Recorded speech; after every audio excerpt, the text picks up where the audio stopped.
Hello, students. Welcome to episode 2 of the Sociology Hour with Dr. Schoen.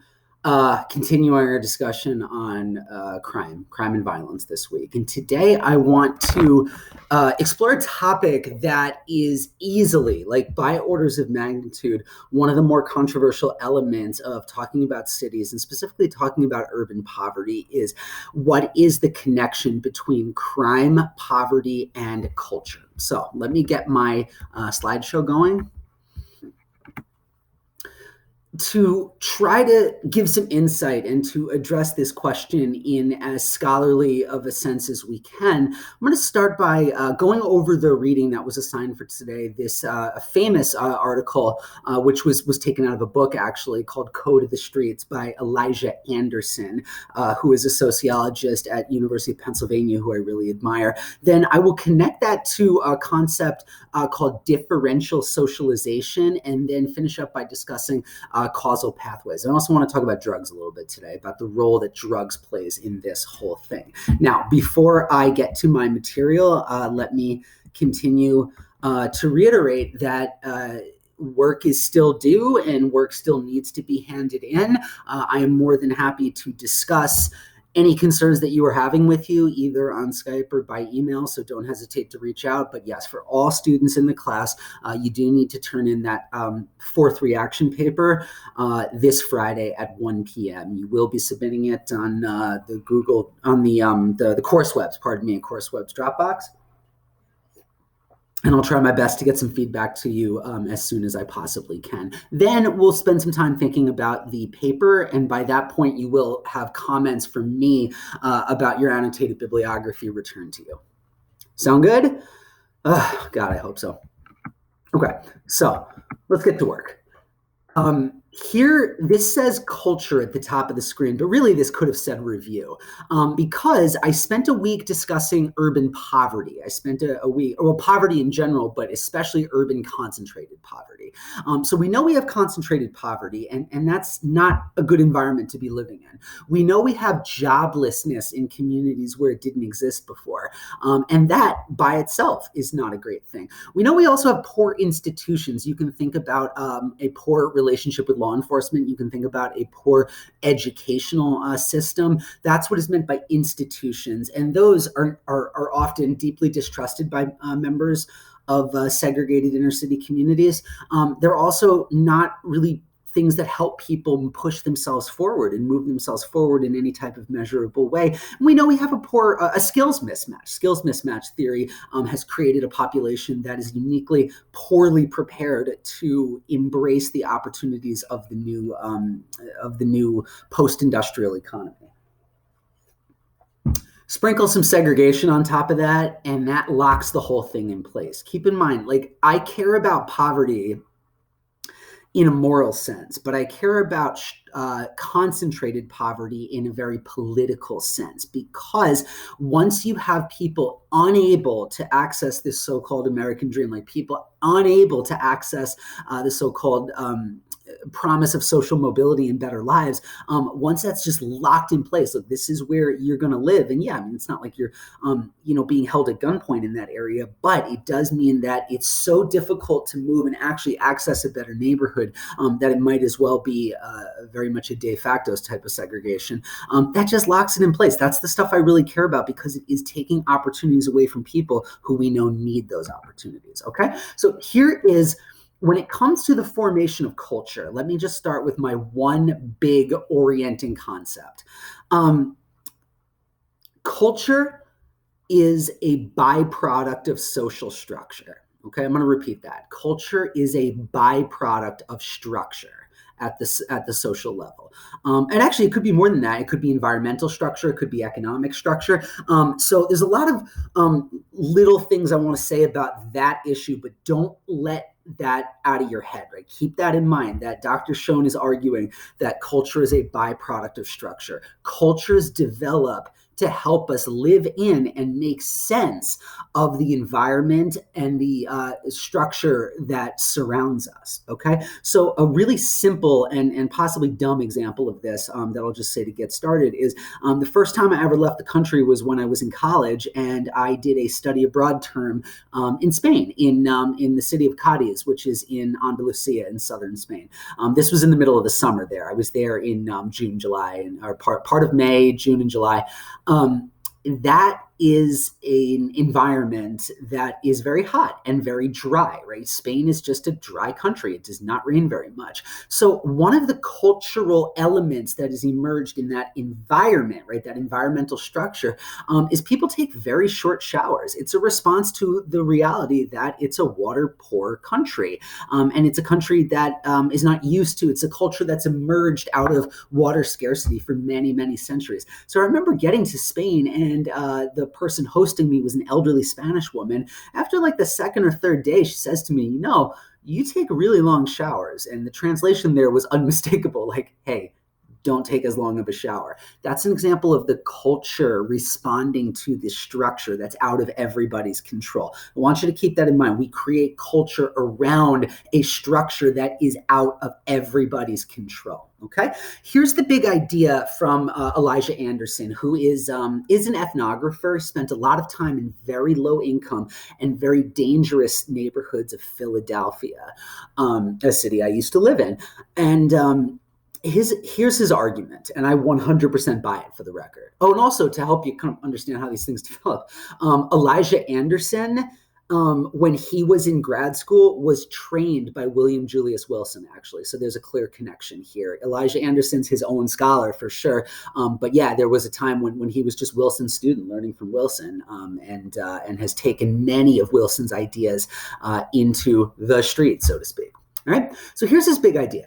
Interpersonal violence, once that reaches a certain level, it wreaks absolute havoc on the day-to-day lives of low-income residents. Therefore, you can expect people who have to inhabit that environment, who are segregated into that environment, to adopt a very unrecognizable type of culture in the day-to-day that is just very different from the type of neighborhood that I grew up in, the type of neighborhood that I suspect many of you grew up in as well, okay? And so what that does, that produces a risk of what we call a divergent socialization. I'll talk about that a little bit more on a few slides, but you risk being socialized into a type of subculture that likely helps you survive your current neighborhood, your current situation, but absolutely cripples you from being able to fully participate in mainstream society. It both might help you survive, and it also might take away any opportunities you have to get out, which is very unfortunate, and a way in which society in low-income areas is reproduced.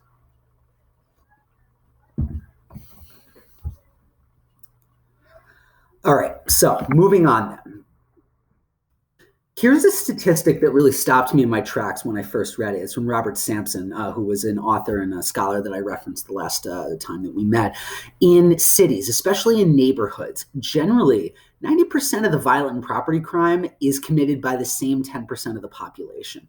So to say an area is a high crime neighborhood, that is obscuring the point that, yeah, even if the number of crimes are very high, it's that crimes are often committed by the same number of people over and over and over again.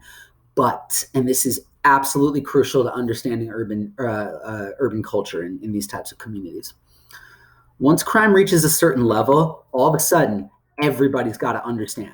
Everybody has to play by the rules, even if it's just for your own protection, okay? So even if you are not personally in a street gang, right, to think ahead to the film you have to watch for Friday, even if you're not personally in a street gang, you still need to be very aware of what the rivalries are between the gang of your neighborhood and gangs of other neighborhoods. You have to know that. Even if it's just for your own protection, you have to know that. So boom, immediately your behavior is altered and your perception of the world is altered because of this group that exists within your neighborhood.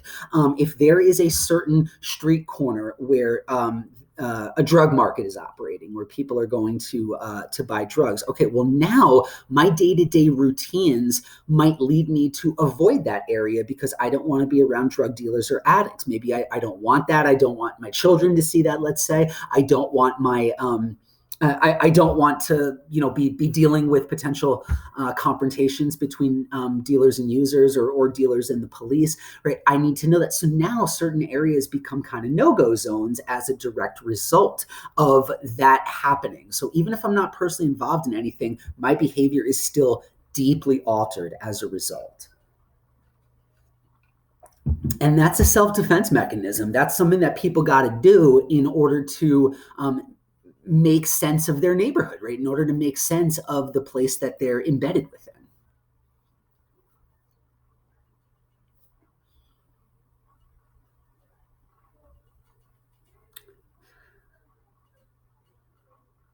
So I'll repeat the big argument here, right? Everybody has to play by the rules in a dangerous neighborhood, even if you're not personally up to anything.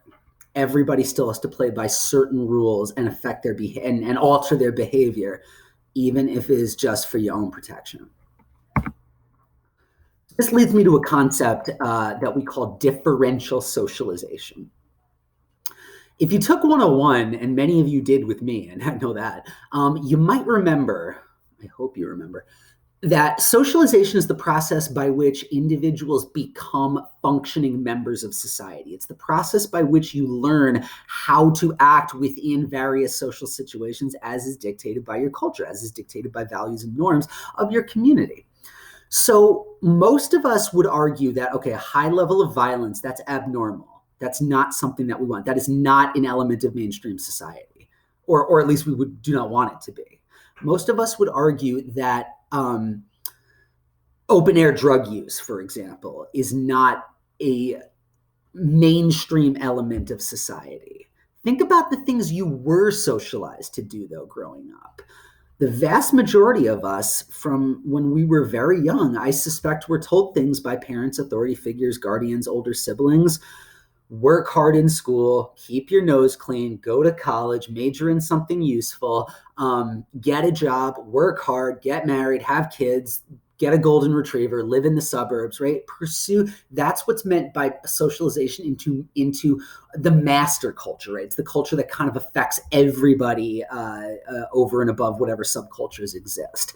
But due to these issues we've discussed the last several weeks, that doesn't occur in quite the same way in deeply segregated areas. It's still known, obviously, but it's not always something that is seen as a legitimate outlook due to the deep distrust with local and potentially even national institutions that can set in deeply disadvantaged environment. So differential socialization refers to the fact that if you change the structure of a society, you risk people being differentially socialized into different types of norms, different types of values, and different types of behaviors, all of which might make sense for the local community that those people reside in, but they do not make any type of headway in helping people participate in mainstream society.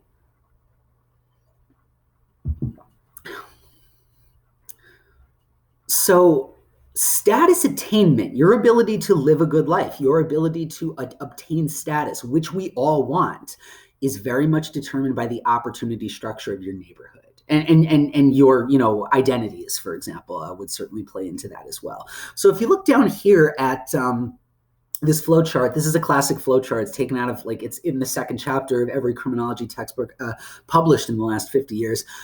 You have this kind of 2x2 crosstab here between the institutionalized means and the cultural goals, okay? The cultural goals that we're generally operating with here are the mainstream goal that most people are socialized to have is to be successful, right? It's one of materialism, I guess, but we don't even have to get too carried away with that. It's one of obtaining status, right? Economic status, political status. And there are certain ways you do that by going to school, by working hard at work, putting in the extra time, and working your way up through the ladder. So for somebody like me, you would say I have both accepted the goals and I have accepted the means. I have pursued the same goals as anybody else through very mainstream legal ways. is, okay? Now, we tend to develop issues in the top right part of this 2x2 crossstep. People who accept these goals while rejecting the means. If the opportunity structure of your neighborhood does not allow you the same type of opportunities that I personally had growing up, now we have a problem, right? Because people still want status, people still want economic capital, people still want cultural capital, but the opportunities to achieve that simply aren't there anymore. So if you take those chances away, it's the conformity innovation angle here that I really want to stress. There is conformity to both goals and means, and then there is innovation, which is acceptance of the mainstream goals of society, but a substitution of new types of means. And this may be, well, I need to make money, very mainstream goal, but I will do it in legal ways. This introduces crime into areas that have a very eroded or degraded opportunity structure.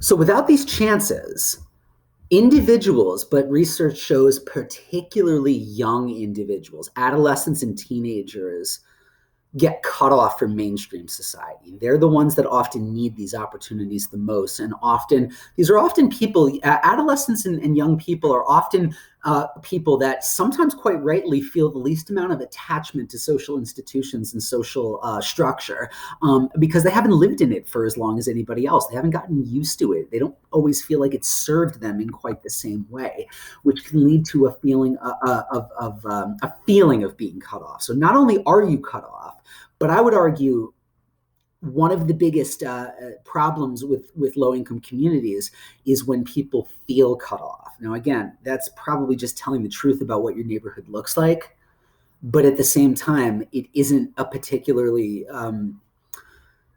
pro-social stance to take with you forward into the future.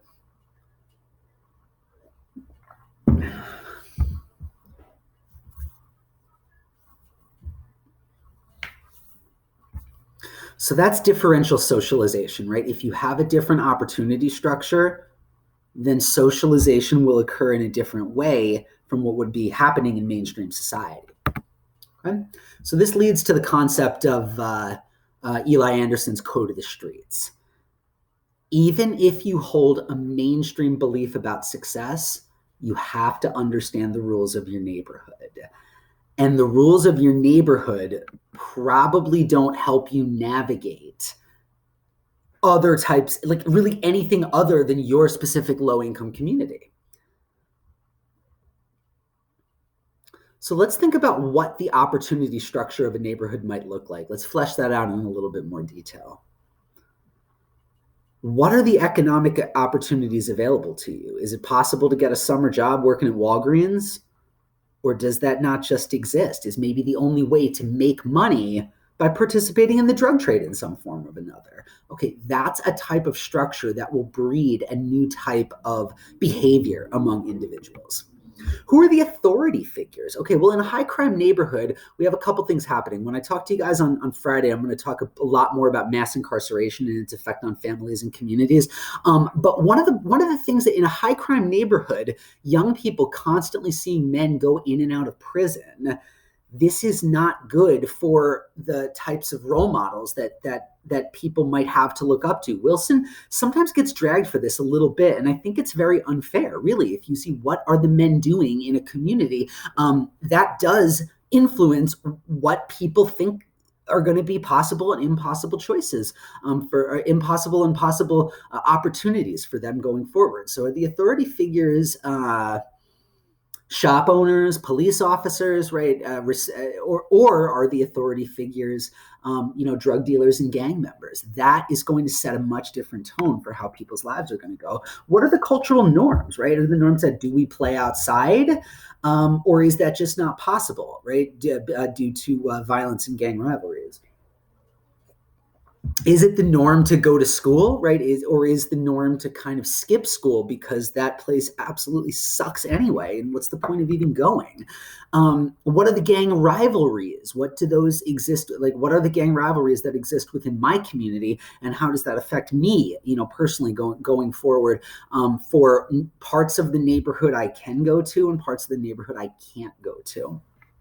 So one point about the gang rivalries here is in communities that have a street gang problem, people, even if you're not a member of one, even if you're not involved in that in any way, just being from a neighborhood that is controlled by a certain gang means that the police are going to watch you very closely, and not always in a way, not always in a good way, not always for your own protection. But it also, let's say that there's a job that you want to apply for in another neighborhood that's controlled by a rival gang, then you just simply don't really have the ability or the mental belief that that's a neighborhood that you can safely go into. Okay, so your mere presence in such a segregated neighborhood puts you at risk of differential socialization. It puts you at risk of being socialized into a very antisocial subculture that quite simply is not well positioned for mainstream success. So when you were watching the film, when you're watching the documentary for Friday, I want you to pay very close attention to this. Like, what did people feel their options were? What were their economic opportunities? Who were the authority figures? What were the norms that surrounded them? And what were the rivalries among the pre-existing gangs that ultimately set the tone for where they could and could not go? Think about that when you're trying to think how people end up joining these types of organizations.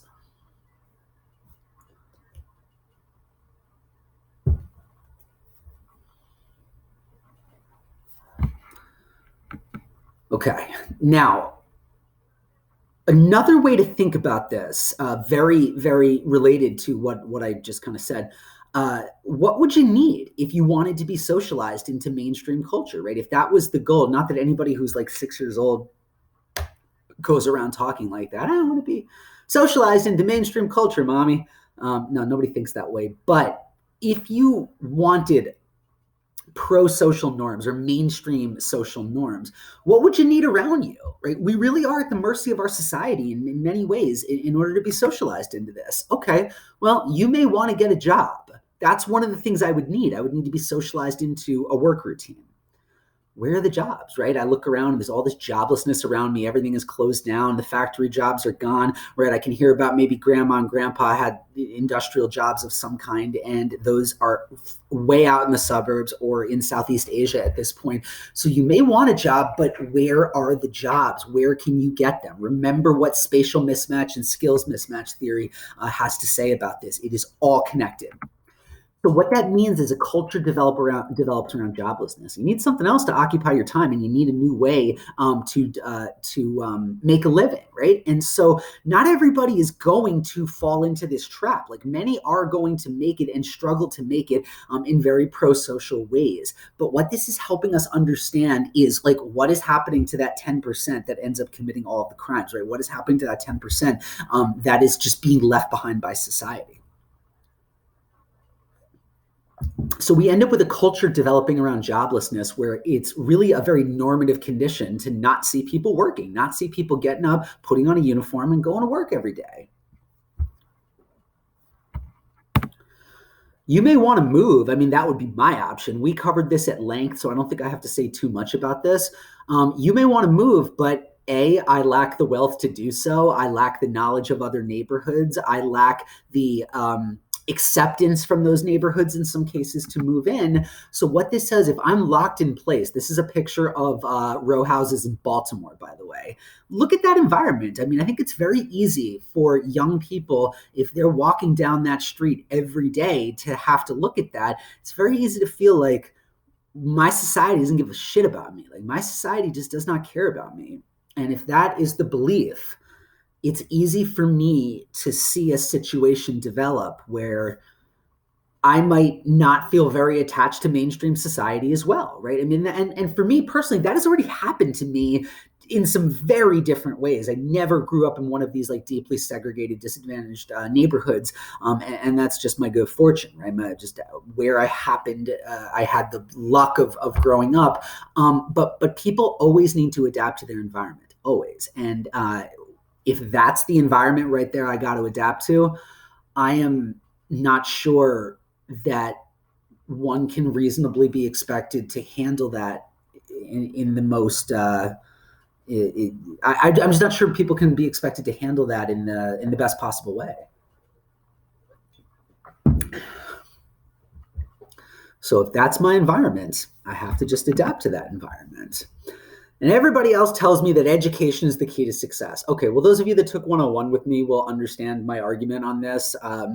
It's usually one of my favorite lectures to give, where I say that my argument is that education absolutely matters, but schools themselves don't really matter that much, at least not nearly as much as we think that they do. I realize it's not a popular argument, but it is absolutely my 2 cents on the matter.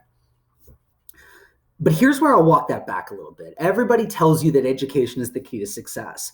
My mom told me that growing up. I suspect you had people older than you when you were younger tell you that. Maybe they still tell you that. You need to finish a college degree in order to have a successful life, okay? So people tell you that education is the key to success, but in certain neighborhoods, it may be easier to get guns and drugs than textbooks. You may be dealing with textbooks that talk about what might happen when the Soviet Union collapses, right? In terms of the outdated materials that some schools have to deal with. So if we look around, even in one of the best public school systems in the country, there are numerous, at New York City, there are numerous public schools where 90% of the children are failing. Okay, this is one of those things where, it's like,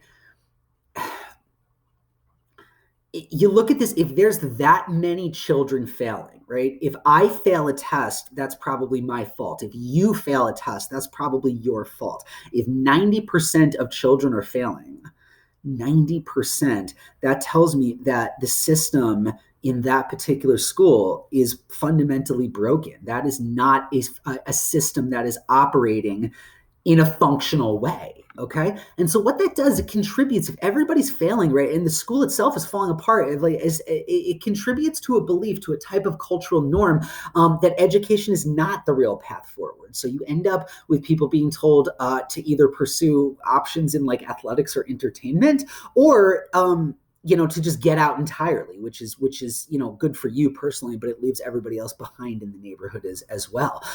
So I just look at this data from New York City, again, one of the best public school environments in the country. 98 failing elementary schools, 159 failing middle schools, and 114 failing high schools. That is 31% of all high schools.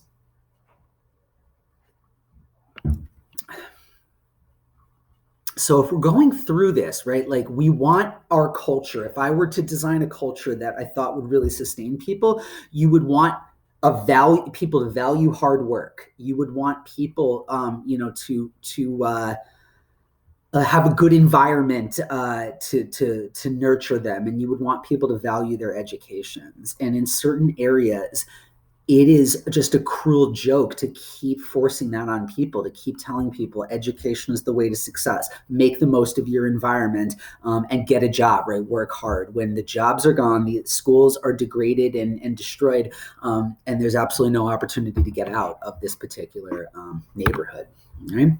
And then all around you, like this is where a type of hopelessness can develop. Because constantly you're just seeing the worst of society around you. Everywhere you look, you are seeing the worst that society has to offer around you. You're seeing joblessness at much higher levels than I, was exposed to growing up. You're seeing deep emotional trauma among people your age and even within your own family. You're seeing families absolutely broken apart. I'm going to talk more about this on Friday because it is a theme that comes up a lot in the film. Just make a mental note of how many people there are talking about growing up without a father. I once had a student. I once had a student in this class, actually, the last time I taught it, argue during a discussion that we were having that fathers don't matter, like at all. I think the only type of person who would seriously make that argument is ironically somebody who had a really good father, because it allows you to essentially take for granted what two adults taking care of you can do for you. So we have broken the institution of the family just doesn't support people the way that we want it to. People coming in and out of prison at shocking rates.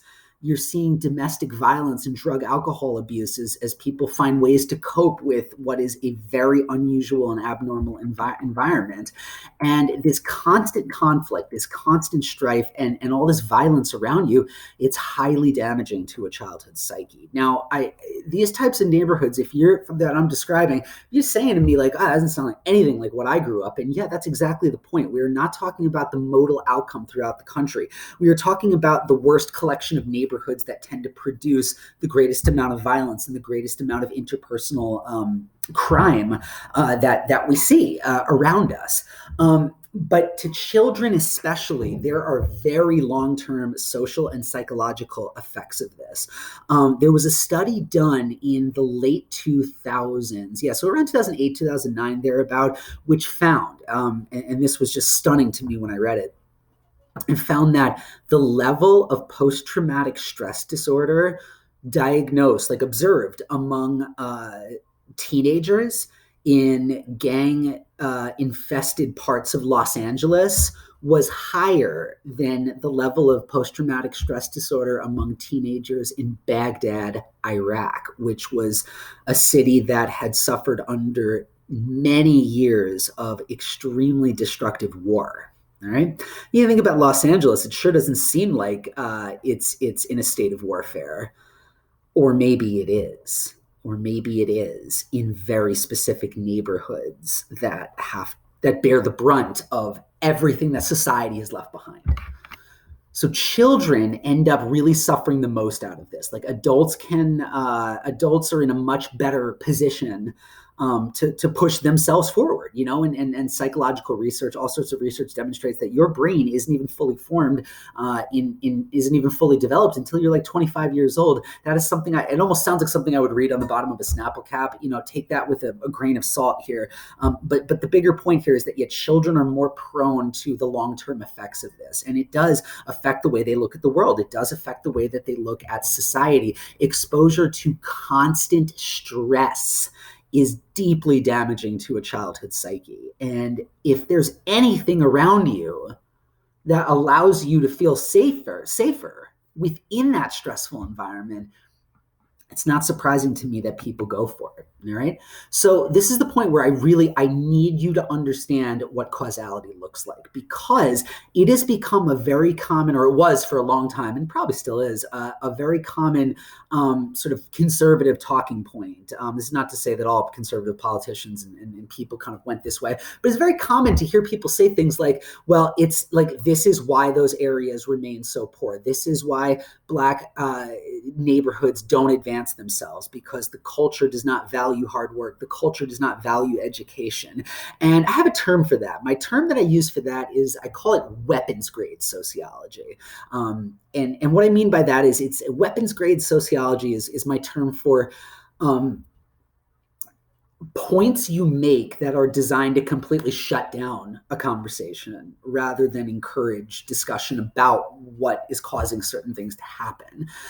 There's no doubt in my mind that this culture exists. There's no doubt in my mind that it affects people, but culture is a byproduct of structure, not a cause of it. Okay. So this is what Wilson is calling ghetto-related behaviors. They are behaviors and attitudes and ideas about society that are a direct result of segregated, jobless, isolated ghettos, and the people being just left behind in them to completely fend for themselves. But once it exists, once it's there, it's there. Really. Once it's there, it's fucking there.